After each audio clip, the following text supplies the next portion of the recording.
Yeah. Now look at Mossy. Really? Oh, so that's how you're going to play it. You going to do this? Okay, fine. That's all I needed.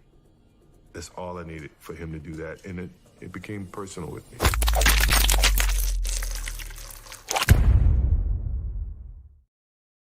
What's really good, my people? Welcome into No Catch Up Sports Talk via Chicago. I am your host, Sean Little. Big Nick the Quick is going to join me in 1 second.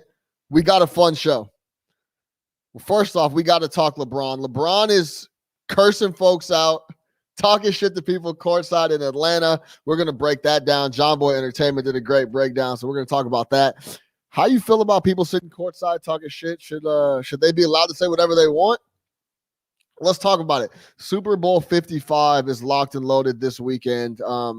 ESPN dropped a fun little article about some Super Bowl trivia, adding just some questions and some scope on that. Me and Big Nick the Quick are going to do those. We'll go through them with you guys as well. We'll have some fun with that.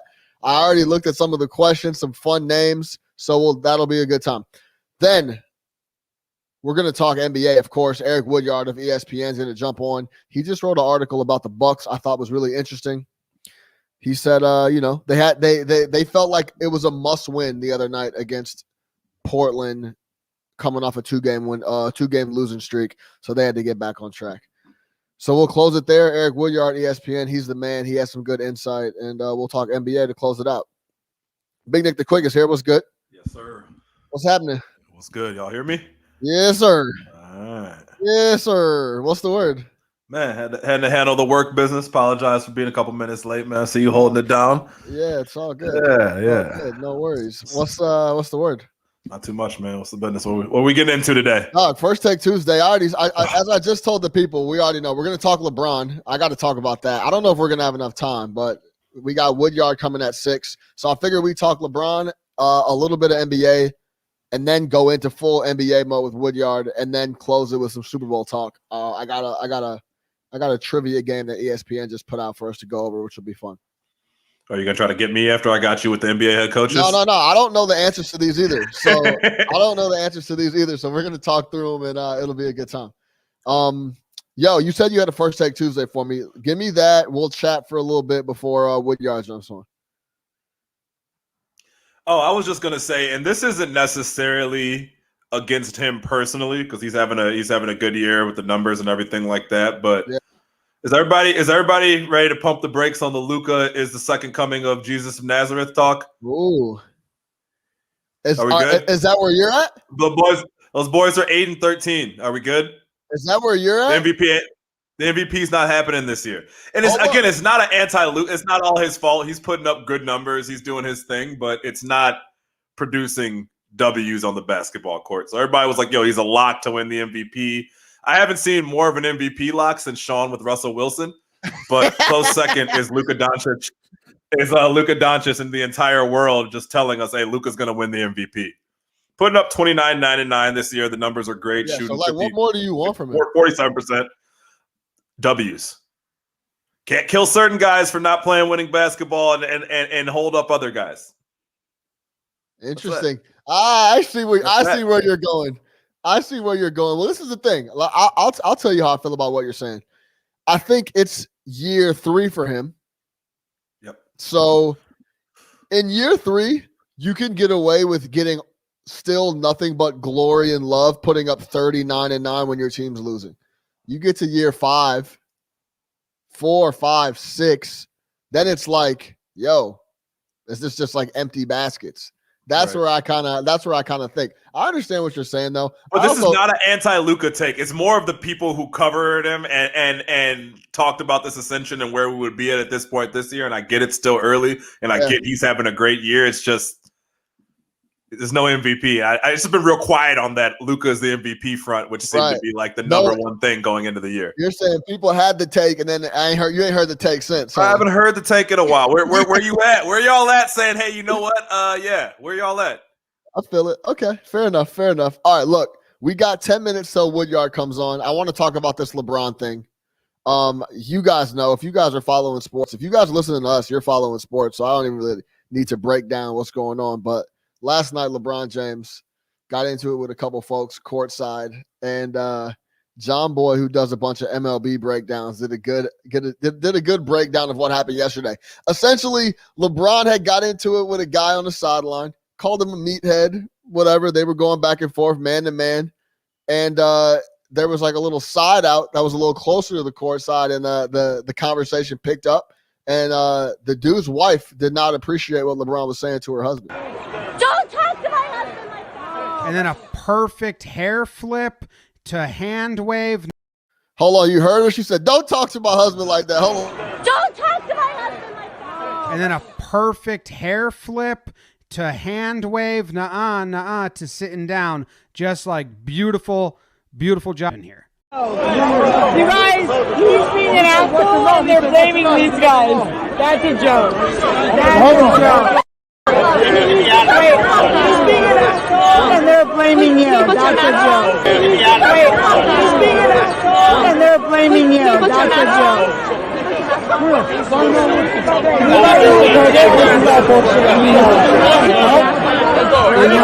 Let's go. Security says they want you to go, so you gotta go. So she stands up, she stares LeBron down, she gives him a little wave goodbye and a goodbye message. Fuck you, LeBron. You're a fucking pussy. Get the fuck out of here. You're gonna let a 25-year-old girl intimidate you during a game? Bye, bitch. Bye, bitch. So they Okay. Bro, I'm crying. I was cracking up that whole time it was playing. I think this is one of the funniest things I've seen at a game, at courtside in general.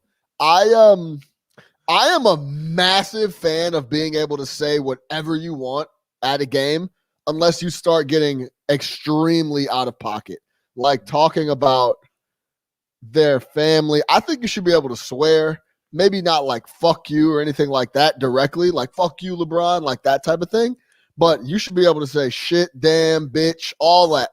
Like, I don't see why that is an issue. And I honestly don't think it's an issue unless you start barking at LeBron and he takes and he has a little issue with it. Yeah. But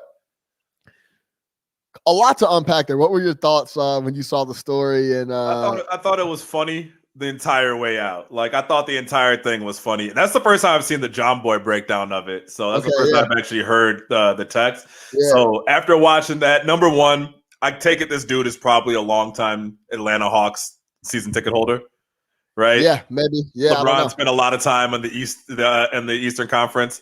He's probably heard from this dude before. He even said it like always talking or whatever he was saying. Like, he's probably had some interactions with this guy before. She is wild, bro.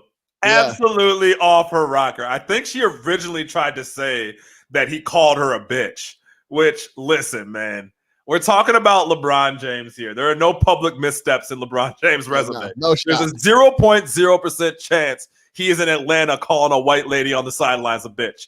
Zero shot. When I heard that, that's when I was like, yo, she's out of pocket. She's talking reckless. I thought it was hilarious. I thought the interaction was hilarious. I think that she's a clown for hopping on Instagram Live afterwards talking about LeBron was intimidated by her. It's like, no, you stood up, you started screaming. There's only 8 people in there to begin with. You're sitting courtside with no damn mask, and you're screaming at LeBron James. It's just like, stop the cat. Stop the cat. Stop the cat. This will probably end in like a reality TV show or something for her. Let me ask you this. Let me ask you this. If you're at the game with your lady and that exact situation happens, are you looking at your lady like, hey? Absolutely. I'm at the game with anybody. It's like, are you embarrassed? Are you embarrassed? No, or are you like, my girl's sticking up for me type shit? No, he knows his wife. He knows her. He's known her for like 6 months or so. So he knows what she's about. No, I don't know if I'm necessarily embarrassed, but I'm also probably just like, shut the fuck up. Especially when they're at the point where they're kicking us out, especially because he's a season ticket holder. And it's like, yo, the Hawks play again there. He's got to go back to the arena and sit down.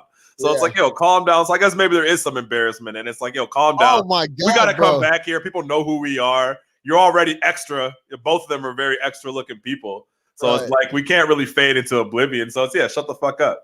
But it sounds like this dude has had issues with Brown before. So he might have been encouraging the whole shit. Like, gassing her up on the way over there. Like, hey. If you're gonna get courtside seats, me and you didn't sit courtside. We sat like second row though. Oh, we got our money's worth. We got our money's worth. And if you're if you're gonna talk to these guys, I don't want to call it a dream, but you're trying to say something to get a reaction out of these guys. Yes. So when you finally get that reaction, it's like, yeah, that's exactly what I was looking for. Let's go back and forth. I don't need you completely blowing up the situation where they stop the game, right? Because you're standing up and you've walked 3 or 4 Don't steps talk forward. to my husband like, yeah, exactly. And you're screaming on the court. Look, I don't mind if my girl speaks up and says, say whatever you want to say. Yeah. But like kind of scope the situation like, yo, right. me and LeBron don't have a real issue here. Like, yeah, she stepped up like they were about to scrap. How dare you talk to my husband like that? So LeBron's like, who is this fucking clown? Like, yeah.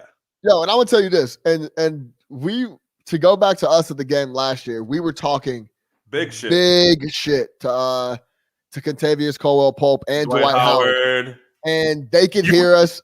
You were gone when I got Dwight's attention, and so it was at halftime, and I think you were talking to Mayberry or somebody, and I was like, "Hey, Dwight," and I fully did not expect him to like turn and look at me. Yeah, and he turned and was like, "What?" And I was like, and I just froze up. So like, because I wasn't gonna say some like crazy shit, like, "No, you got 9 baby mamas," but like, right.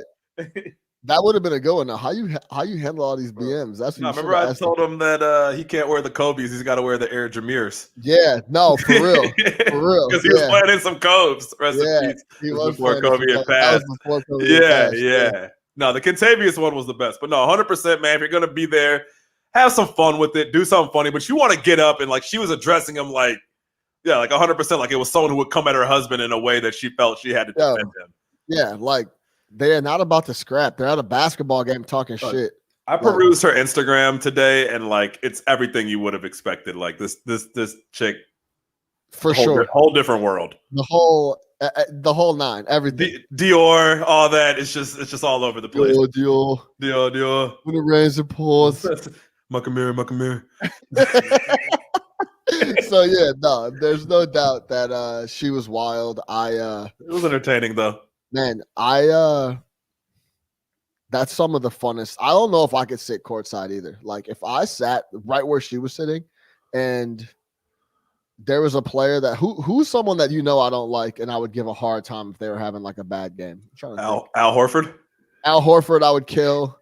But he would probably just look at you and be like, dude, I'm Al Horford. I don't say anything to anybody. Yeah. What's your purpose? You know what I mean? Like he's too cool. He'd be like, yo, that's also the art of talking shit at games. Pick the right person. You have to pick the right people to heckle. You can't heckle like super nice guys. It just doesn't work. Like, who probably got killed in visiting arenas would be like Joe Kim. That's the type of guy you give him 48 minutes. 100%. Like you give him 48 minutes. Like, don't let you be behind the bench. Like when he's on the bench, like, hey, like all day long. But like, don't do it like, to even like a fucking I don't know, Luol Deng. Like, you know what I mean? Like, they're on that team. Like, you wouldn't be like, Lou, man, you're trash. You'd be like, okay. Yeah. Okay. Yeah, I'm a humanitarian and don't know what you want me to tell you. I'm over here trying to save the world. Yeah. I'm trying to get together for you. I don't know who would be like your number one go-to if you caught them courtside.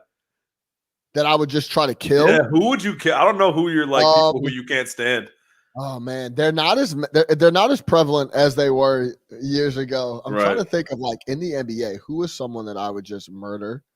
We killed Dwight Howard. Yeah, he's perfect. I would have killed Campaign live. Oh my god! If I ever got the opportunity, because he brings it on himself too. Yeah.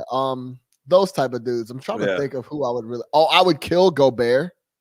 You don't like Gobert? He's probably the softest guy in the league by quite a wide margin. I would kill defensive Gobert. Player of the year. Yeah, I'd kill Gobert. Would you get on for crying about not making the All-Star game? Yes, that'd be a major talking point of him begging to make. I heard you weren't All NBA last year. You gonna cry about it? Yeah, like I would be all over Gobert. So yeah, those are definitely a few. But Eric Woodyard should be joining us here any minute. We're gonna talk. He wrote an interesting article about the Bucks. He talked to Bobby Portis fresh off the team game. after the Portland game. It was like Bobby Porter said he felt like it was a must win, them coming off 2 straight L's. So I'm going to talk to him about that article, what he thinks about the Bucks in general. Then his thoughts on the Jazz. He used to cover the Jazz out in Salt Lake, and he'll have some interesting takes on that. He just hopped on. We're gonna let him in here in a second. We'll talk about the East, and then the big dog is from Flint, Michigan, so he just got a new quarterback. So we got to ask him about that. Obviously, we got to get Goff coming to town. We got to get a quick couple minutes. But with no further ado, please welcome in the big dog, NBA ESPN writer Eric Woodyard. Big dog, what's happening? What's good, man? Chilling, man. I appreciate you hopping on, man. Man, I appreciate y'all. I'm in my son room, man. So y'all probably see all type of posts. So you got the Jordan decals in the back. My son got all you teaching them right, man. We got all type of crap in here, man. Posters and everything. So, bro, that's how your room's supposed to look when you're a shorty. Just pictures out of Slam magazine and shit like that. He got the fat heads now. They fancy now. You know what I'm saying? Yeah. Pictures up. Yeah, they just slap on the decals now. Right. First off, how you been? How's the season going with the COVID protocol? How's covering the games? And then let's get into the Bucks. Your last article for ESPN. Man, it's been crazy. Just trying to make it fun. I mean, so much of our job is being there, relationships, finding stuff as we're there. So it's in a way it's making you grow because you have to find ways to tell stories without being there, relying on sources. Mm-hmm. But at the end of the day, it's nothing like being there and being in the locker rooms and stuff like that. So, it's making it a little more challenging. But at the end of the day, I can't complain, man. I'm getting, I'm very blessed to have the job that I have. Yeah, and I don't want to act like I don't want to take that for granted at all, man. Yeah, no doubt. Are there certain guys who now that because when you're in the arena, obviously, somebody's been curbing you. Eventually, you're going to catch up to them. Like, what do you do now when it's like, man, they're just not answering my phone call, they're not returning my text? Like, how do you catch up with someone who doesn't want to be caught up with? Man, you just can't catch up with them. Simple as that. You gotta use all your resources. You know what I'm saying, and try to make it as fun as possible. But at the end of the day, you can only do what you can do, man. So I mean, as I mentioned before, it's been a test for all of us. Yeah, that's always the interesting shit. Like, you could curve me on the text, curve me on the call, curve me on the email, but when I bump into you, what's up, my boy? Yeah, like, what's good? I've been looking for you. What's going on? Right. But let's talk about. I'm gonna be honest. The only thing that's important in the league, or the biggest stories in the league, have been the Bucks and finishing games with Giannis. Obviously, the Nets and James Harden. The Jazz are now a story, so I want to talk about that. The Lakers are the Lakers. They're like Mahomes. We touch on them when we want to because they're going to be around when it comes time. We got Nets Clippers tonight. I want to get to you on that. But let's talk about the Bucks first because I read the article. I always read all your stuff. I love it. Appreciate it, man. Yeah. We're not very high on the Bucks over here. It's a lot of people that's not, man. I mean, y'all are not alone. Yeah. And I think I don't think I appreciated we killed Eric Bledsoe and we think Drew Holiday. I call him J-Rue. Drew Holiday is obviously an upgrade from that, but Ilyasova's not there. Wes Matthews isn't there. And these don't seem like big names, but maybe they're making an impact. What do you think about them? What do you think about them closing games? Do you think they need to make a move to make some real noise? Because as you know, with the sports climate right now, some of these superstars at the drop of a hat, if they change their mind and don't want to be in town, it's trouble. Facts, man. I mean, it's no denying that, this team haven't started off the way that everybody anticipated they probably would. Yeah. I mean, what I can say, nobody's satisfied with losing. I mean, that's number one. But I think they are not putting the priority on the regular season as much as they've done in the past. You know what I mean? Like the last couple of years, they can say it all they want, but it was a big deal on trying to win games. I mean, we want to win this little game in Atlanta. We want to win this little game here. And I think now more than the last couple of years, they're focused on the process.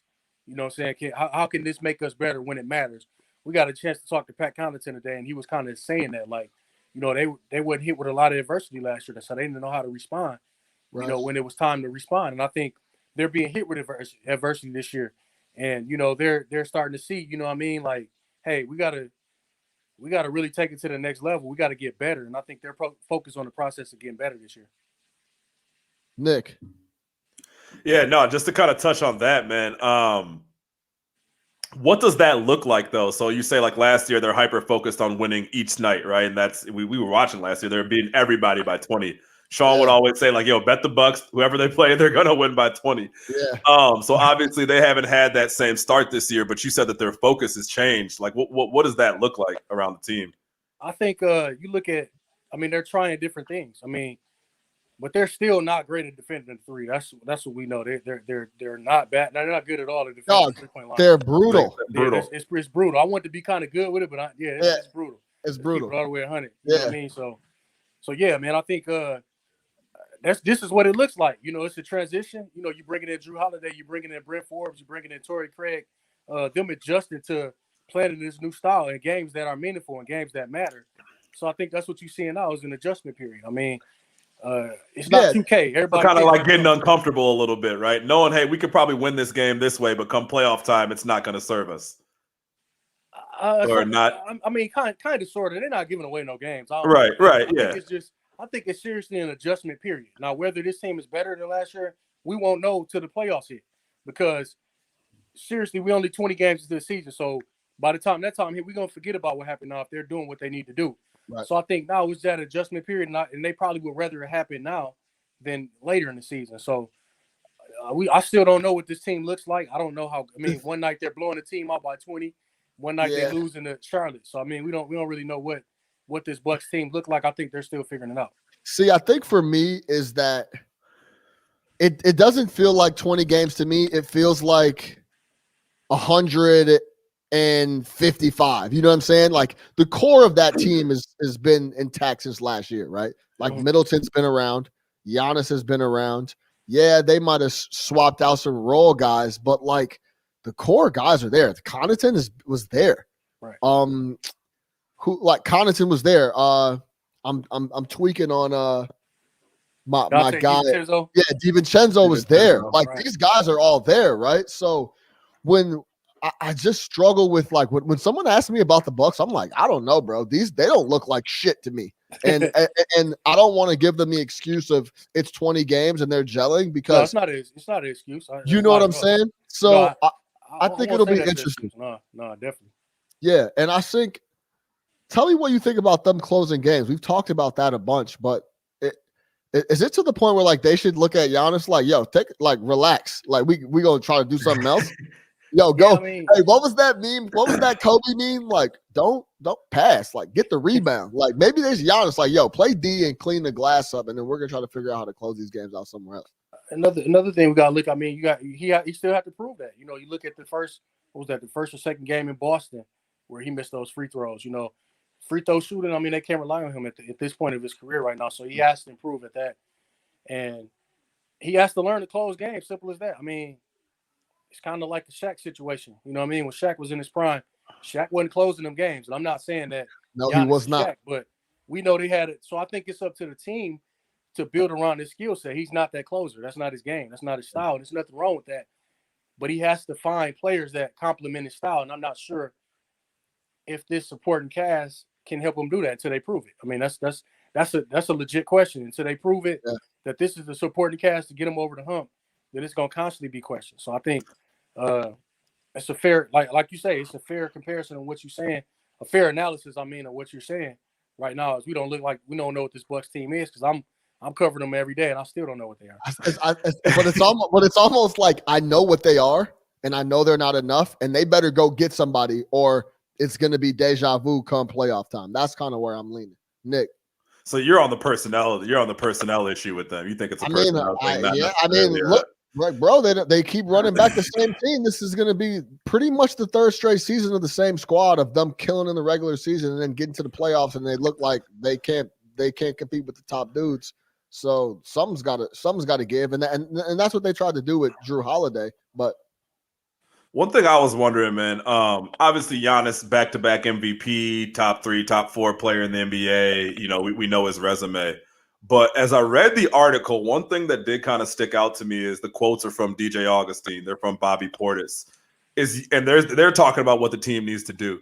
Is Giannis the leader of this team? I mean, obviously, he's on the floor, but vocally in the locker room, is he a leader like that? Oh yeah, for sure. Okay. For sure. He was just last night. Usually he talks every game. Last night he didn't talk. That was very rare that he don't speak. So he usually he steps up, good or bad. He's up speaking. So it's no question who's the leader. They take his lead. So Giannis is very vocal inside the locker room. Him and his brother, man. I see them guys. When we were there, putting in serious work. Like legendary type work. So I mean.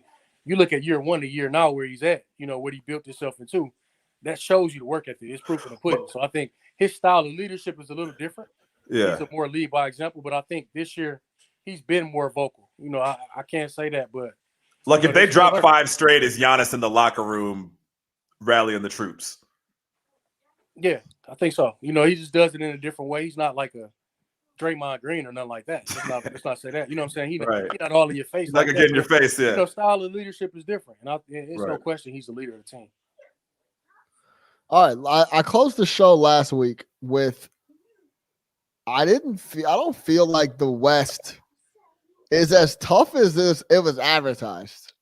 Like I know we're 20 games in, but it just looks like I don't know if it's the bubble hangover. The season just started. It was a short off season, but I'm looking at the East right now versus the West. I'm like, man, the East might be tougher than the West. Like, no question, right? And I know your boys out West. You're the guys who used to cover the Jazz have been reeling off wins. They've been looking good. Donovan Mitchell is getting his standard slander, and they don't. They just seem to continue to get W's. How do you feel about them? Is this the year where they could kind of do what the Nuggets did last year? I just got that question. I was on a radio show in Utah recently, and you see he all over my son's wall. So that's my son. He got Jordan. He got everybody. He got Bulls. He got Jazz. He got everywhere I go. He gets some stuff. That's what's up. But no, I'm serious, man. I'm not sure. They was talking about Miles Bridges. He got Brit. Man, this dude is a basketball junkie. My fault. I didn't mean to cut you off. His whole room Miles Bridges. So all this stuff is his room for clarity, man. Yeah. So no, long story short, I was just asked this question. I was just on a radio show in Utah, and they were saying were they championship contenders, and I said that might be going a little too far. I mean, it's still the Clippers and the Lakers out there, but I think if the Jazz can stay healthy, they could be one of those sleeper teams that go on a run. I thought they had the potential to do it last year. I think Mike Conley's slow start and getting adjusted. You can't underestimate the fact that this man spent his whole career, with Memphis and tried to acclimate over to a whole new system, a whole new style of play, a whole new style of big and Gobert. And I think it's finally starting to click for him. So I think if they can stay healthy, they can be one of those teams that makes a sleeper run in the West because, I mean, they had the personnel to do it. They're experienced. Low key, they're very experienced. I mean, they made it out the first round. Donovan's rookie year. Last year they were upset. They were up 3-1. They should have probably pulled that series out. So they're right on the brink, and I do think they could be one of those sleeper teams in the West this year. And they're getting off to a strong start and showing it. Yeah, they got a good team. It was like them. Hey, like when you going into the season, it's like, yo, who's going to be competitive in the West? Like they were in that conversation. Like they were on the list. It was them, Denver. Like those fringe teams were New Orleans, Memphis, Phoenix, you know what I mean? Like, but the Jazz are already there. It's going to be interesting to see if they can keep it going and I guess make a push and kind of compete and maybe get an upset like the Nuggets did last year. What did you think about Shaq's comments and how he directed them to Donovan? And Donovan, his personality was. Is that how you expected him to respond? Yeah, it was. I mean, that's just him, man. He's not a public person that's going to, jump out there and be rah-rah. I thought, and I love Shaq. Shaq in my personal top 5. You know what I'm saying? That's the Diesel. You know what I'm saying? I grew up on it. I think the timing of his comments was – I didn't like the timing of it. I get what he was saying, but this dude had just dropped 36. What they had won around 7 or 8 games in a row. I thought the timing of the comments, made me question it. And I know he was saying he was trying to motivate guys, but I mean, he's been a player himself, so he understands what that does. And I don't know, I just didn't understand the timing of it. It was just corny, is what it was. Like it was corny. It was corny. Like that's what it was. And when we talked about it, I really had a problem with kind of how he delivered. I knew what he was trying to say and the message he was trying to get across. And I really felt like he was trying to cover his ass from what he had said earlier. Like he wasn't going to bash this dude and then have him on for a post-game interview and pretend like he didn't say what he said. So he was just saying, hey, I just want to let you know earlier I did say this, but at the same time, face type shit. Yeah. At the same time, it's just the way he said it was like, okay, right, and it was like just standoffish. It was like, bro, like, yeah. How am I supposed to react to that? Yeah, like, what do you want me to say, dude? I just like, dropped yeah, 36, man. Like, what am I supposed to say? And we're winning, so it's just like, yeah. It was. Now, if he went like 2 for 12 or something like that, and in that case, they wouldn't even be interviewing him, I guess. So, right. I mean, I don't know. I just didn't understand it. That was my. And I respect Shaq to the death, man. Most dominant ever. You know what I'm saying? Yeah. But I didn't understand the timing of it. Yeah, Utah balling 15-5. It's them, the Clippers, and the Lakers right now in the West. Those are the top 3, and then we got Denver in 4. Let me ask y'all a question. Are we not talking about the Clippers because everybody is still is it PTSD from last year? It's like, man, they're 16-5. They're balling. Paul George is having an MVP year, but they get no talk at all. I was literally just about to ask that. Go ahead, Eric. Me and my friends, we in a group chat, and it was kind of that talk the other day. They're like, man, you still believe in Paul George? I'm like, man, my homeboy, like, man, I don't believe in Paul George. That's what he was saying. I'm like, me personally, I was like, man, I think he's gonna be better this year. But it was kind of this talk of what y'all saying, because I'm talking to like people that's not in my industry, and they like, man, I don't believe in Paul George. So that's kind of like the take of what people saying. But man, you can't underestimate the year he's been having. And I think I mean, people don't want to believe it, but maybe the bubble did play a factor, man. I mean, some people might have seriously dealt with mental, without question, the bubble, some people could thrive in it, and some people were having a hard time. Yeah, you could look at Paul George. Yeah, you could look at Jimmy Butler. Yo, I've said this before. That Miami Heat team was perfect for the bubble. They just hung out with themselves. Jimmy Butler ran the shit. He was making everybody cups of coffee. He had everybody just perfectly on such like a team vibe, on the same page. We're here to make a bunch of noise. Then you got guys like Jamal Murray, people scoring 50, 55, 60. Like, come on, bro. Crazy. Like, it's just like TJ Warren. Yeah, like MVP. TJ Warren was going crazy. TJ Warren even had me thinking, like, man, this motherfucker a monster. He was balling, man. He was balling. Yeah, but all the bucket getters was getting serious buckets. Serious. The hoopers were hooping. Yeah, for sure. Let's get it in. For real. Exactly. But yeah, I was just gonna say that quick. No one talks about them, and it's exactly right, because we've seen this movie before. Mm-hmm. It's kind of like Milwaukee. It's like I've seen this movie before. So like, no, I'm not about to get super excited about a 16. And correct me if I'm wrong. I think didn't the Clippers lose their first game of the year? I believe so. It was one of those games they got beat by like 50. And they lost 50 at halftime, and then Paul George said it was because Christmas was yesterday or some shit. Yeah, some shit like that. But it's like shit like that with him that makes me out on him, because it's like, we've always known he could hoop. It's just you put a microphone in front of him, he's way too open and way too like finger point. Like Doc had me playing like JJ Redick, like, and that might be a factor in it too, because the clips that get played of him are stuff like that, so that don't help either. So no, but I mean, like you said, quick, they are 16-5.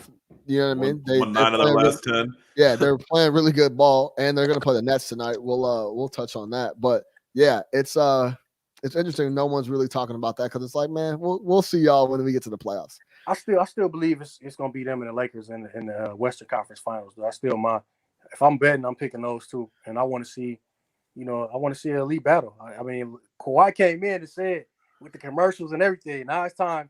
He gotta meet LeBron in the Western Conference Finals, man. It's time, I mean, I think last year woke them up too. I think they thought shit was sweet when they were up 3-1.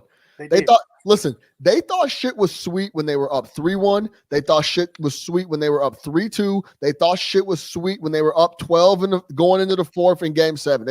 They were never pressed at all till all of a sudden they looked up and they're like, yo, we're gonna fucking lose this shit. And then they start throwing shit off the side of the backboard. You know what I'm saying? So yeah. I mean, but you look throughout the year. I mean, it wasn't really championship habits that were developed. Guys, even when they got to the bubble, guys getting out the bubble.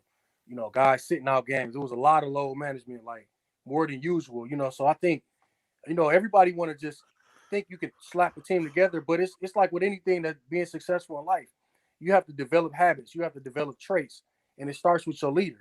So I think, they have every team is different. Kawhi has his own style of leadership. Paul George has his own style, and that wasn't working last year. You know what I mean? So they got to switch it up and come in and be locked in every single night. You know, I know Kawhi gonna take his load management, obviously, you know, at this stage of his career, but I think, you know, that mentality has to be different this year. And it seems like they're starting off, but like I said, it's too early for me right now to just I think with Kawhi Leonard, you have to have an actual leader on the team. I think he doesn't pretend to be interested in being your leader. Like, his way of leadership is, hey, when the going gets tough, like, I'm gonna give you the buckets, I'm gonna give you the defensive stops, I'm gonna show you how to win a championship, and I might not even know your first name, but that's just kind of how I do it. You need someone else. Like, even on that Raptors team, it was Kyle Lowry was the leader. You know what I mean? He was probably the guy in the locker room doing that. I think with that Clippers squad, I don't know who leads them in the locker room. I don't know if it's Pat Bev. I don't know if it's Paul George, but you need that on a Kawhi Leonard team, I feel like. Stop looking for him to be something that he's not, because he doesn't pretend to be somebody else. Yeah, you're right. There's no phoniness. Like, hey, yeah, that's not what I do. Yeah. I also think it's interesting, and I think LeBron is sending a message to everybody about this load management shit. And I know it's a little different because he's playing the least amount of minutes he's played in his career this year, but he still hasn't missed a game. He's playing every single night, and he's yo, listen, bro, short season. I don't care about none of that. I'm here every night, and we're gonna win basketball games. Yep. But real quick, before we let you go, let's switch over to the East. Who do you like in the East? Because I know obviously that we just talked about Milwaukee. Philly's number one in the East, and B's been going nuts. Brooklyn has added James. They're winning games, but I don't know if I like how they're winning them. So who do you and Boston? Boston is 10-8, but they look really tough to me and really good when they're playing at their top tier ball. So who do you like in the East? Ah, man, I will stick with what I said. You know, I said the Bucks, and since that trade, I got Bucks and Nets. You know, in the Eastern Conference Finals. Yeah. I still think Milwaukee's gonna figure it out. You know, I think they'll get better as the season, and I think you'll see a different finish to the season. I know it's starting off, you know, pretty rough, but I'm still not sold completely on Brooklyn. You know what I mean? Just like, I just don't think those three players and that style of play. I know KD and whoever is good, but with Harden and Kyrie, it seems like a little too much. And it seems like at some point, it's like they're in a honeymoon period right now. It just seems like at some point it's going to come to head. You know, I don't see those guys all just fitting in completely together. And who knows? It could be a trade still made in the East. I mean, good thing those guys are known for having their very much group personalities, right? Like, good thing James Harden and Kyrie, those guys have always been known as team first guys, especially Kyrie. Good thing, man. You know, good thing those guys. And KD's known for his galvanizing personality as well. So is it the same? Eric? Is it the same story for Philly? They beat everybody up at home. They're 10-1 at home. Or have they figured it out? Have they said, hey, look, Ben Simmons, get aggressive when we need you to. We would like you to be more aggressive, but whatever. When you show up and you're aggressive, you're putting up numbers. But let's make Embiid the focus. He's going to give us exactly what we need. We'll lean on Tobias when we need some buckets too. How you feel about Philly? That's one of those teams I'm not so. Like you said, Milwaukee, I'm not really. I feel like it's kind of the same story. I know Embiid is going nuts. He's an MVP candidate at this point, but I'm just not sold on when that game slows down. For Ben Simmons to be who he is, he has to be able to knock down a jump shot. I know it's old. I know it's an old narrative. But when you can't shoot, man, like, it's hard to win a championship with one of your stars that can't shoot. So I think until he shows me he can shoot, I'm not sold. You know, do we know he can't shoot, or is he just fully refusing to do so? We know he can't shoot. Oh, yeah. He knows he can't shoot, so he ain't shooting. He's not shooting that motherfucker. He's super talented, man. You know what I mean? He's super talented, but it just until I see that, you know, I'm not sold on this Philly team. See, Eric, this is where I have trouble with that stuff too, right? It's like the same thing with Giannis. It's like, how about we stop telling Ben Simmons to get a jumper and then just accept that he doesn't shoot it and goes to the rock, plays great D, rebounds and passes, and maybe we're gonna have to be okay with Ben Simmons literally scoring 12 or 13 points. Right. But having 10 and 10 playing D, and playing D, and maybe we put some more people around. I mean, you know, they went and got Tobias, but that I just maybe they're like, yo, maybe they had a conversation like, yo, Joel, you're going to be the guy now. We're going to have Ben be passive Ben Simmons, similar to what Lauri Markkanen does. One day he shows up. One day, Don't do that. Don't do that. Don't do that. Ben Simmons is not. Lauri Markkanen is there to score the basketball. No, but Ben Simmons shows up every night. I guess I'm talking more about the attitude. But yeah, I guess you're right. He shows up every night. What I'm saying is that I guess Lauri didn't even come to the second half last night. So I guess I'm specifically talking about like on the offensive end, just being aggressive is what I meant. But maybe it's like, hey, we'll lean on Embiid, maybe get another shooter at some point and just try to make it work. I'm worried if he'll be able to last, and continue at this rate. I mean, Joel. Joel, with his body, I'm just worried about this workload. I know he's a workhorse and one of the best big men in the league by far, but I'm just worried how long he can keep at this pace, you know what I mean? And can he carry that team? We just know his issues with his body. So, that's my concern with that. So, Ben, you're going to have to kick it up to the next level for this team to take to that next level. But I do like what Doc Rivers is doing, man. And, coach of the month, I believe this month. And I think it's great, seeing him come from that situation where he was criticized and making the impact that he's making out there. So, shout out to him as well. Yeah, it's an interesting squad, man. They got 5 guys over 13 points a game. They got Ben, Seth, Milton, Harris, and Embiid. So Tobias will get his buckets. Yeah, it's a well-rounded squad. With Embiid, this is the first year we've seen him in shape, though. I mean, I feel like there's always been the issue, like, his conditioning, and like this is the first year we've seen him take it seriously, and it's obviously making a difference. So, and quiet as it's kept, man, the East is wide open, man. Like it really is. It's competitive. Like we can sit here and speculate all we want, but it's no definitive. Like, you can more so look in the West, like, okay, we see what LA doing. Like everybody know what this LA team is, the Lakers. But in the East, man, it's very competitive. Like, and I'm interested in seeing how this is gonna play out.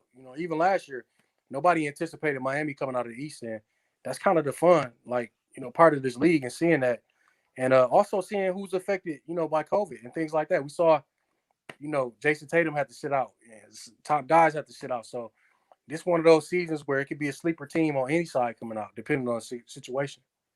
Yo, real quick, before we let you go, appreciate you hopping on, Eric Woodyard, ESPN. Make sure you go read all this stuff on ESPN.com. We got Stafford out. Yeah, for those who don't know, Eric Woodyard. I'm a Lions fan. Flint, Michigan finest. You already know. Golf in, Stafford out. When you picked up the phone, read the ticker, what was your first thought? I was a little sad, I ain't gonna lie, because Stafford, I mean, he's been here so long, it's like he a Motown legend at this point. But I understand. It's a business. I understand they're in the rebuild, and even though he is, what he is here, it was time to move on and try a different direction. And I'm just hoping that this front office doesn't let us down. My guy, Aubrey Pleasant, just got hired as an assistant coach. He's another Flintstone over there. And I texted him. I said, man, y'all gotta make some changes, man. I'm tired of this, man. I straight up texted him that he bust out laughing. So hopefully we've been suffering, man. But I will say this: we got some of the most loyal fans, across the league. With all that we've had to endure, the losing seasons. But Stafford, man, he put in major work here. Pretty much holds every record, as far as quarterback records for the Lions franchise history, and gave us some great memories. And I don't really know, man. As far as moving forward, I just know we're in a rebuild. I'm gonna trust this front office and just hopefully I'm not let down. There you go. That's a good attitude. Don't put too much on the not let down part, though, because we know how that goes. Jared Goff is coming to town, man. Hey, like you say, it's the same movie every year. We've been seeing this every year. I've seen this movie too many times. I feel too you. Many. Yo, Eric Woodyard, ESPN, NBA writer. Make sure you go check out his stuff. What's your handles at eWoodyard? E_Woodyard. Yup, I got something coming in the morning. Check me out. I got a big story coming with Miles Turner. The Bucks and the Pacers play tomorrow, so y'all check that out, man. So it's gonna be pretty good. Hey, man, you're the man. I appreciate you hopping on, Eric Woodyard, ESPN. I'll talk to you soon, my boy. Man, appreciate y'all, man. Yeah, all right, man. Dude, Eric is always cool. Absolutely. I'm gonna have to check out that Bucks Miles Turner, or I guess the Bucks play Miles Turner. He's covering the Bucks. Pacers, yeah. So, anything else on the NBA before we move over to this NFL? Nah. Want to ask you, man. I mean, I know we touched on it real quick last week. Where are you after the week that was the Chicago Bulls? Yeah. Obviously, another up and down week. Some good games though. Where are you with the Bulls, man? Very fun to watch. I'm happy. Are you good? You're good with this because you in the good. past have been one of the biggest tear it all down. So you're happy with where they're at right now. Yeah. You like what you're seeing.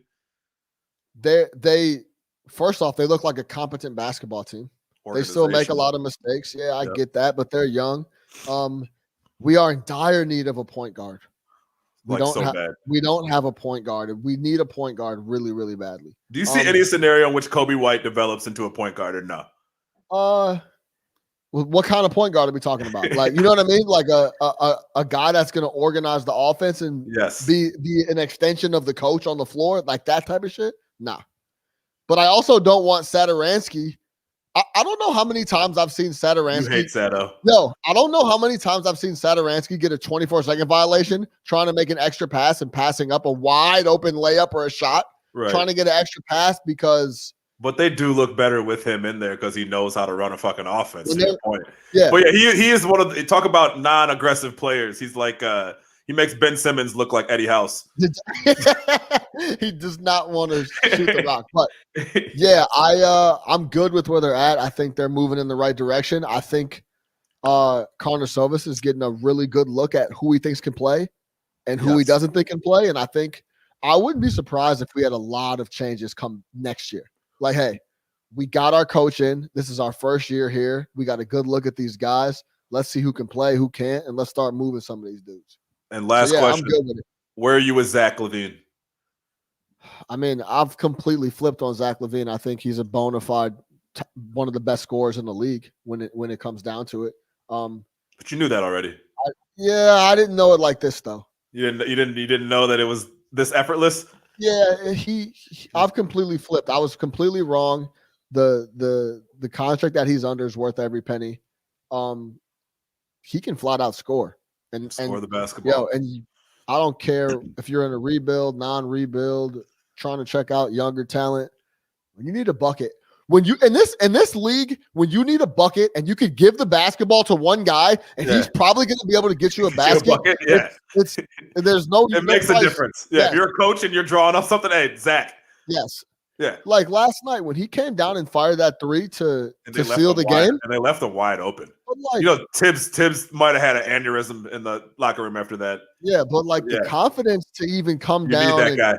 No, I don't. And I don't know how many people in the league would have looked at that kind of half pumped, maybe looked around and then set his feet and shot it. He walked up and fired it like he was at the YMCA. Yeah. So man, I've completely flipped on Zach. I think he's a scorer. You need that, and I wouldn't mind him sticking around for quite a while. So yeah. Yeah, I wouldn't want to move on Zach either. I think you're right, man. 30 points a game just doesn't grow on trees in the NBA, and he's still young. And the thing I'll say about Zach is this: he wants to be great. He wants to win ball games. He wants to improve on the things that people say he needs to improve on, almost to the point where sometimes it's like, yo, fuck all that, man. Just play your game, right? But he's trying to be a better defender. He's trying to be a better playmaker. I understand he's not what people want yet, but I feel like the dude busts his ass, puts in the work, and that means something. Hey, shout out Drew Castillo in the comments. Matter of fact, run Thad at the one. Fuck it. Yeah, point guard Thad. That was making plays. Doug, how much did he hate Boylen? How much do you think he must have hated Boylen for telling him to sit in the corner and shoot threes? Shout out Eder for that take. Yeah, that was a big indictment on Boylen. He hated that dude. There's no question I have that he was not rocking with dude. He's been playing really, really well. So shout out Thad Young. Shout out the boys. Shout out Garrett Temple. Role player. Professional basketball player. Professional basketball player. You don't have anything positive to say about Lauri? Dude, I mean, no, I like him, but he's a guy. I think the expectations on Lauri and what he could ultimately become, if you're still looking at Lauri as a piece that you build around, a number one or number two piece that you build around, like an untouchable piece. You're looking in the wrong place, right? Yeah. If you look at him as a guy who can contribute to a winning team, yes, he can be that. But it can't be his show. It can't be secondary his show. I just don't think he has it's mental. That's the difference with guys. It's mental. You have to be prepared to be that guy every night. You know that when Zach LaVine straps up for 48 minutes, he goes out there and says, tonight I have to be that guy every single game, right? And it's just a mentality, and a lot of players don't have it. Lauri's skilled. He's a little bit more dynamic than we thought. He can do a little bit more, but the mental aspect of being that guy and going out there, like Lauri will never go out there and go 2 for 15. I think, yes, he will. He does it all the time. But I know what you mean. He's not going to go out there and just try to, yes, I know what you mean. And be like, fuck it, I'm going 2 for 15 because I'm going to get my bucket. Yeah. Right. Lauri is the guy that you look at the box score, and if it said 6 points, 5 rebounds, you'd be like, well, okay. And if it said 30 and 11, you'd be like, okay. Like it's just like he has everything he needs to be that guy consistently, but mental part, he just doesn't have it. I feel like his flaws really stick out on this team because of what we're looking for. Like, again, throw him on like the Bucks. They would be like, oh, this is amazing. This is great. Throw him on a contender and be like, yo, this is what you do. He can go out and do that. But when it's like, yo, help us win, like be a reason that we win games, be a factor, and have that mentality like you are the man and this team wants to build around you. I mean, again, they've given him 3.5 years now to do that, and he hasn't done it. All you need to know is that the guy had 30 points through 3 quarters, and it was a close game last night against the Knicks. Yeah. To close out the game, Lauri, he didn't score any points in the fourth quarter. Non-existent. So, like, that just can't happen. If you're rolling like that and you're scoring baskets and getting buckets on the team and it's a tight game, you can't go out in the fourth and get a goose egg. It's just like, ugh. And he's a guy you have to watch. A lot of people who didn't watch the game like, what do you mean? Lauri had 30. Yeah. It's like, yeah, no, I should have 40. You know what I mean? Like, you should have 40. Right. Like, that's the thing. Zach's getting that 40. Number one guys are getting that 40 when there is never like any meat left on the bone. Lauri leaves the meat on the bone. Yeah. And I was talking to Mayberry last night. We were texting during the game, and he thinks he's like, I don't know if he's going to be worth the money that he's going to try to command. So that's why I would trade him. I would trade Lauri Markkanen. Unless you really see him you're not going to be good enough to where he'll matter in the next couple of years. You know what I mean? Again, with everything I just laid out, what I think he ultimately is, you're not going to be there in the next 2 years to where it would be beneficial. So I would move him for sure. And he's on a rookie contract. Some contender is going to jump up and be like, yeah, we get Lauri Markkanen for $7 million. Get picks, collect assets, go from there. Cool. Super Bowl 55. Brady Mahomes. You know what time it is. Super Bowl week. Before we get into this trivia, because I don't want to bore our listeners. Yo, if I hear one more person talk about Tom Brady's age and how long is he going to play, just let the motherfucker play till he doesn't want to play till he doesn't feel like it anymore. Yeah, like stop trying to pick his age and when he's going to retire. Like, let him play. He looks solid enough. That ship has sailed a long time ago. Yeah, bro, he's going to be done when he feels like being done. You've been trying to guess his age for literally 5-6 years. It's like, bro, just whenever he's done. He's not chasing after anything either. He's going to play until he doesn't feel like it, which is a beautiful thing. I don't feel like it this year. I'm good. And I was hearing like, I just don't know if his body can withstand the punish. I'm like, my G, what punishment are you talking about? He doesn't get hit. Look at punishment. Bam. Buddy does not take any punishment. So and it's like, when do you think it's going to break down? Because most people's would have broken down by now. So clearly he's figured. I mean, obviously it's not going to be playing when he's 60 years old, but he has obviously figured something out as far as keeping his body ready for 17 weeks of football every single year. So just enjoy the ride, man. Just enjoy it. The GOAT. You will never see this again. Yeah, and honestly, I think it helps him that it's literally week by week. Yeah. He doesn't get hit all week. He gears up, takes care of himself in a tremendous way, and then he comes back and plays a week. Then he goes back in the health chamber for another week and comes out, and he's ready to play for another week. You know what I'm saying? Yeah, like whatever. You know what I mean? TB12 method, whatever he's doing. The 8 o'clock sleeping, whatever, man. Avocados, whatever he's on, man. He's all about it. Yeah. So I want to pull this graphic up too. I think this is actually, when I saw this graphic, we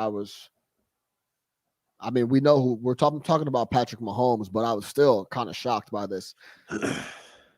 And for the people listening, Yeah, I saw this. Patrick Mahomes' last 26 starts, he's 25-1, 293 yards passing, 60 TDs, 12 interceptions. Let me repeat that.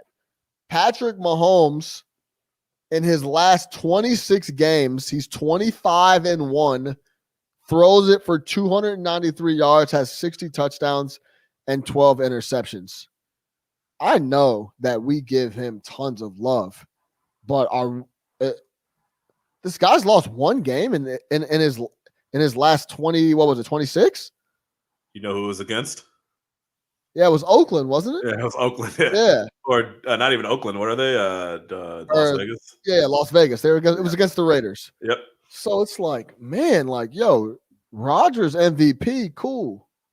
Threw 48 touchdowns, 5 interceptions, cool. This guy's lost one game out of his last 26, and we're talking about anything else. You know what I'm saying? Like, we should be leading with that at every opportunity. That's why we leave him out the conversation. Crazy. We talked about this already, man. There's the records, there's the numbers, and then there's Mahomes. So, yeah, I wanted to talk about that really quick before we get into this trivia. Also, one more other thing. So these are my 3 things. Stop talking about Brady's age. He's going to get it done. And we're going to do a big Super Bowl preview later in the week. So we'll get down to the X's and O's and the details and all that stuff. So don't worry about that. But I didn't want to bore you guys with that. Pat Mahomes has won 25 of his last 26. I should be hearing that every time someone opens their mouth about the Super Bowl. That should be Mahomes has won 25 of his last 26. Or you could say that Tom Brady's at his 10th Super Bowl. You should probably but 20, he's won 25 I of his last 26. think you start any conversation with Tom Brady. No, I don't. Yeah. I wouldn't. I don't think so. Every conversation starts with Tom 25. Brady. He's 20. Yeah. Okay. Well, people listening, you holler at us, hit us on Twitter, and tell me, should we be leading with Brady or Mahomes? That's actually a good question. But hold on, Drew Castillo said Tom Brady's playing in the Super Bowl in the same year Peyton Manning is being inducted to the Hall of Fame, and has also played in 4 Super Bowls since Peyton retired. Yo, you want to put up numbers that you can pull up numbers for Brady that just don't even make sense. Doesn't he have? Isn't his wins against the NFC or something? He has the most wins all time against the NFC in the playoffs or some shit. And he's the all-time winningest. He's the all-time winningest. Most wins in the NFC playoffs of any quarterback, I think, is what it is.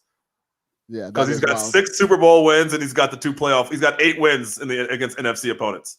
Shout out Drew for the info on Peyton Manning. Peyton Manning's getting inducted into the Hall of Fame. And I also want to say this. I'm done hearing about Peyton. Please don't ever bring up Peyton Manning in the Tom Brady conversation to me. I don't ever want to hear it. And it's been that way for a while, but I really just never want to hear it. Okay, I got you. All right, we're gonna do this Super Bowl quiz for the people listening. I'll pull it up, or I'll read them out for you. But okay. Yeah. You can still see me, yeah? We're on the side? Okay, yeah, we're good. Okay, Big Nick the Quick. Who is the youngest coach to win a Super Bowl? John Gruden. Answers are Mike Tomlin, John Madden, John Gruden, Joe Gibbs. Your answer is John Gruden? John Gruden. He's 37, right? I think it's him or Tomlin. I think it's Tomlin. I'm going to go with Tomlin. Well, Gruden was the youngest. That I can tell you for sure. Gruden was the youngest. So what's your final answer then? Gruden. Okay. I'll pick Gruden just for the sake. Hey, Mike Tomlin. 36. Damn, Gruden was 37. All right. 36 when the Steelers won Super Bowl. What is that? 48? Is that right? Yeah. 43 maybe? 43. No, I don't know. Whatever. Yeah, who cares? Okay. Question number 2. Big Nick the Quick. Who is the only player to rush for 200 yards in a Super Bowl? I think I know this one. Dog, I have no idea. I'm going to guess Marcus Allen. Oh, for people listening, Marcus Allen, John Riggins, Timmy Smith, Franco Harris. Only player to rush for 200 yards in the Super Bowl. Marcus Allen was so good at football, it's unbelievable. And doesn't get the respect he should. I'm going to go John Riggins on the Redskins, too. I'm going to go with John Riggins. Okay, we'll go John Riggins. Playing Joe Gibbs ball. Timmy. I don't even, to be honest. I don't know who that is. The answer is Timmy Smith. I have no idea who that is. He was another Redskins guy. He went for 204. Timmy Smith? When the Redskins beat the Broncos in Super Bowl 22. All right. Shout out Doug Williams. Shout out Doug Williams. Which Super Bowl generated the most combined points? Super Bowl 28, 27, Cowboys, Bills. I don't know the numbers, so I don't want to butcher those. So we'll do, Super Bowl 27. That one's easy. That's 27. The next one's 37. Then 42. Okay. 52. I'm sorry. 52. Super Bowl, hold on. 39. Super Bowl 27, Cowboys, Bills. Super Bowl 37, Bucks, Raiders. Super Bowl 52, Patriots, Eagles. Super Bowl 29. 49ers, Chargers. What you got? I think it's 49ers, Chargers. That's when Steve Young and them put up like. Who was the quarterback for the Chargers at that point in time? Why am I blanking? I know that's Seau and them boys, but who plays quarterback? I don't know. Look that up. That's a good question, but I'm almost positive that's the answer. I remember that Super Bowl too. Yeah, go with that one. Yeah. Was it? Got it. Yeah, 49ers, Chargers. It was 49-26. And the Chargers scored a few touchdowns late. Like the Niners blew them out. Look up who that quarterback was. I am. That's a good question. Let me see any of these comments in here. Stan Humphries. You could have given me 17,000 guesses as to who their Super Bowl quarterback was that year, and I would have never been able to give you Stan Humphries. Yeah, me either. Ever. No, never. Okay. Which is the last team to lead the NFL in rushing and win the Super Bowl? 2013 Seahawks, 85 Bears, 2005 Steelers, 95 Cowboys, Emmitt Smith and the boys. Well, I'm not going to take the 95 Cowboys because Aikman and Irvin and those boys were going crazy. And I know Emmitt Smith ran for a ton of yards in his career, obviously. I'm going to go with the 2005 Steelers. Wasn't that Bettis and Fast Willie, whatever his name is? Remember my man's Willie something or another that was running back on the Steelers? Wait, now that I think about it, didn't Walter rush for like 1,800 that year? No, that year he didn't. I don't think that year was one of his. I mean, he had a ton of yards, but I don't think that was one of his years where it was like crazy. Remember, that was towards the end of his career. Yeah, it was. Okay, who are you going to go with? I'm going to go with the Steelers. I think it was Willie Harris was the guy's 2005 name. Steelers. All right. I think it's the Bears, man. Ah, damn. 27. Wow. That's a lot of fucking yards. 2,700 yards. I mean, somebody else. Oh, yeah, they had the white dude. Yo, the 1985, we should be embarrassed, by the way. Didn't they have another running back? The 1985 Chicago Bears rushed for 2,761 yards. Look that up. Look that split up. Got you. I want to hear that. That's interesting. What? That's wild. All right, let's see who we got. All right, so 1980.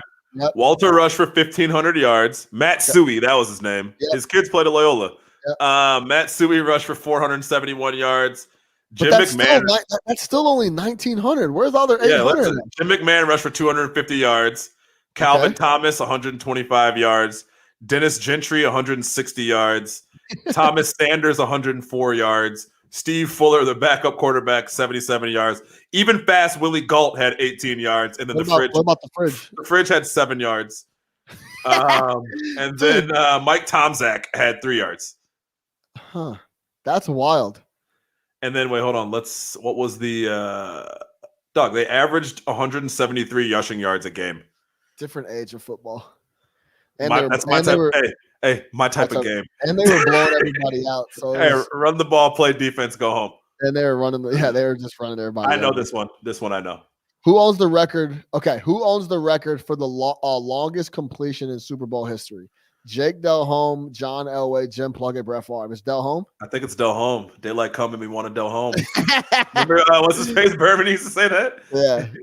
Shout out Jake Delhomme. Yeah. It was against Moosh.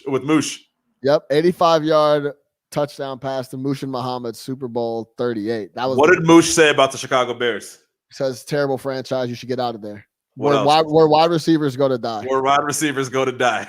Yep. Well, that's Jake Delhomme. Mushin Muhammad said Wide receivers go to the Chicago Bears to die. Die. Can't lie. I can't argue with that. Shout out. That was the year that Janet Jackson pulled their titties out. Yeah. Shout out Musha Muhammad, Jake Delhomme. A titty on a Sunday afternoon? Who's the last player to win MVP and the Super Bowl in the same season? Peyton Manning, Aaron Rodgers, Joe Montana, Kurt Warner. Aaron Rodgers. No, I don't think he won. No, he didn't win MVP that year. He's got 2, right? This will be his third? Yeah, this will be his third. Yeah. I think it's Kurt Warner with the Rams. I'm gonna go. Who you want? Wait. Did the Colts? The Colts didn't win the Super Bowl the year that Peyton threw 50 touchdowns, right? No. Okay. Then yeah, I'm going with Aaron Rodgers. Okay. Aaron Rodgers. Big Nick the Quick goes with Aaron Rodgers. I don't think that's it though. Yeah, Kurt. 99. That was a long time ago. What a great and then he came back out in 2009 and almost won one too. Yeah. Great career. Shout out Kurt Warner, man. Shout out Kurt Warner. That was the show on turf. Greatest show on turf, 99. Kurt Warner. All right. Let's pick it up here. We got 8 more questions left. Which play-by-play announcer has called the most Super Bowls? Al Michaels, Pat Summerall, Jim Nantz, Dick Enberg. Pat Summerall. Yeah, I think I'm going to go with Pat too. Unless Dick Enberg was calling every single Super Bowl back in the day and we just didn't know. The only reason I say Pat is because I think he worked for CBS originally, and then him and John went over to Fox. So I think he called them for both. So shout out Pat Summerall. Let's go with Pat. Wow. Yep, we got it. Pat Summerall, 11 Super Bowls. Sheesh. That's crazy, man. And he hasn't been around for a long time now. He was drunk for all of them. Man, Pat Summerall's a legend. Shout out Pat Summerall. Which city has hosted the most Super Bowls? Pasadena, Miami, Tampa, New Orleans. I know the only city that should host the Super Bowl is New Orleans, but I don't know. They should just literally permanently have the Super Bowl in New Orleans. It's got to be Miami. Yeah, that probably makes sense. You want to go Miami? I'll go Miami, but it should be New Orleans. It might be still New Orleans. Yeah, Miami. Miami has 11 Super Bowls. New Orleans is just perfect because they don't need to build anything up for you to have the we have a stadium and the party's already here. Yeah. We don't need to build a party for you. The shit's been going on for 50 years. That's true. All right, who's the only quarterback to throw 6 touchdown passes in the Super Bowl? Steve Young.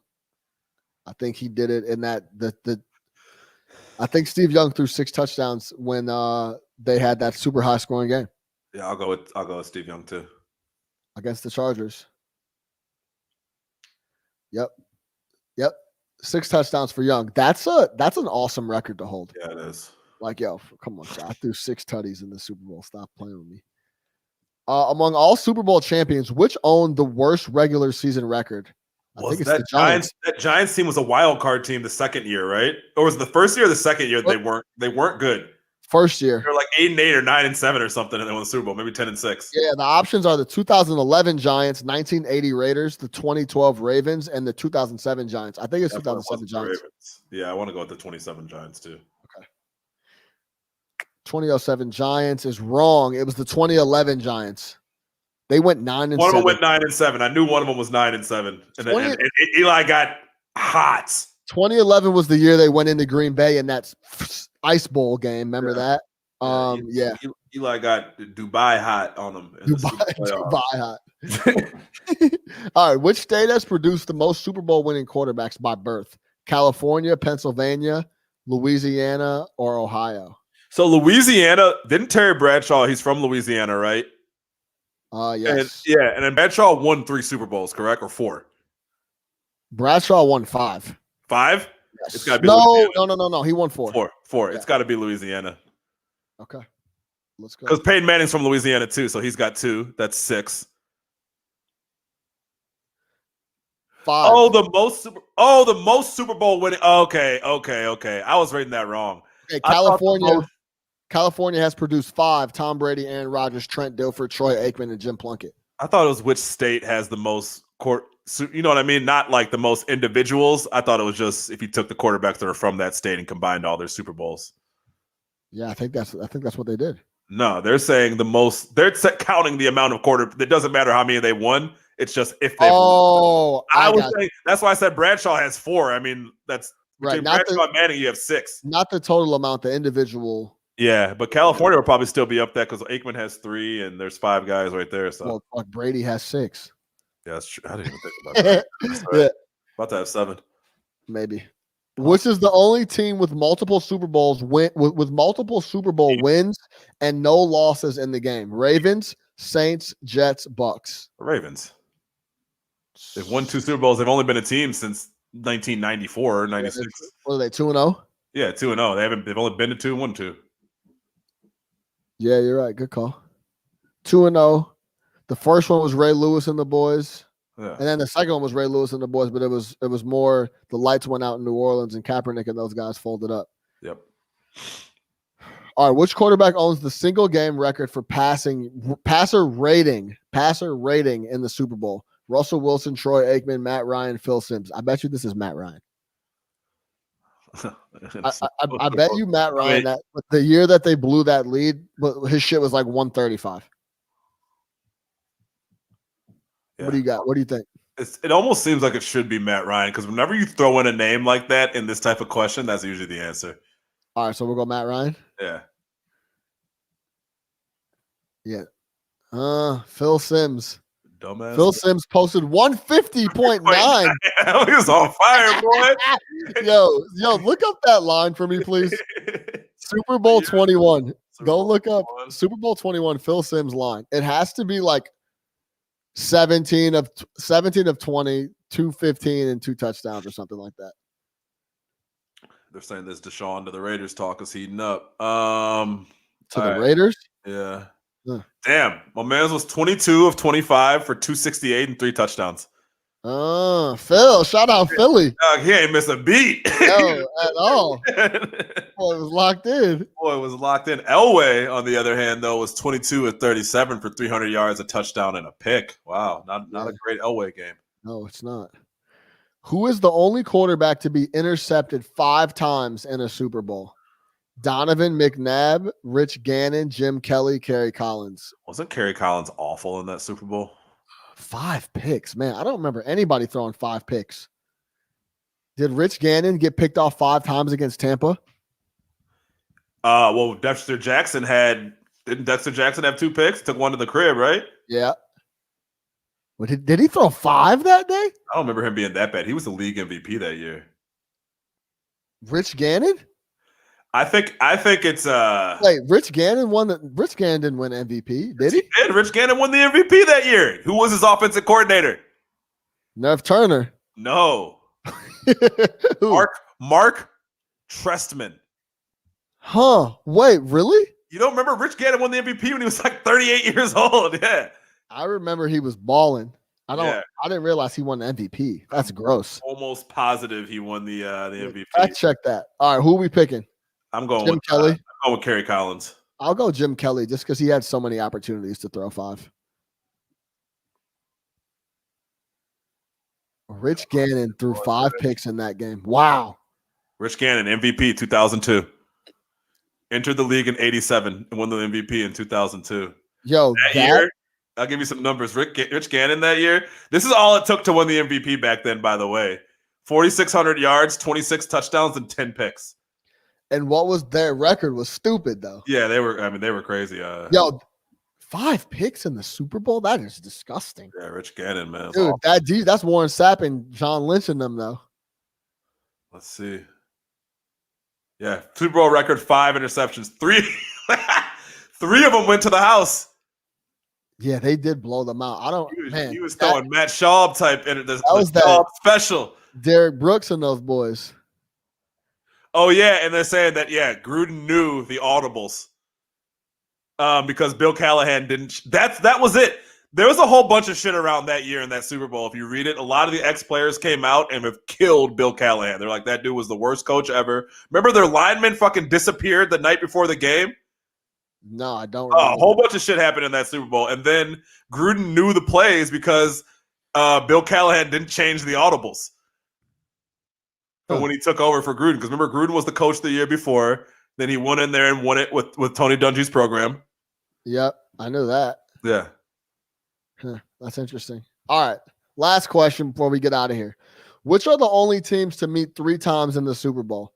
Dolphins, Washington, 49ers, Bengals, Cowboys, Steelers, Patriots, Giants. It's Cowboys, Steelers.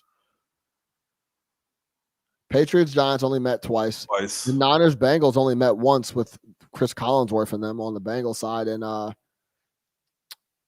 who was the quarterback for the Bengals? Bernie Kos, not Bernie Kosar. It's Boomer Esiason. Boomer Esiason. Yeah, they only met once, I'm pretty sure. Dolphins, Washington, maybe. I'm going to go Cowboys, Steelers. I will go Cowboys, Steelers. I don't know too much about the Dolphins, Washington meeting 3 times in the Super Bowl. Yeah, there we go. We're lit. Correct. 75, 78, and 95. 95 was the Bus Bettis and those boys. Mm-hmm. All right, man. That's it. That's the Super Bowl quiz. I learned some shit. Yeah. Oh, for sure. Yeah. I don't remember Rich Gannon throwing 5 picks. No, I don't remember that. Don't remember him winning, I can't believe you don't remember him winning the MVP that year. I knew he had a good year. I didn't know he won the MVP though. He won the MVP. Interesting.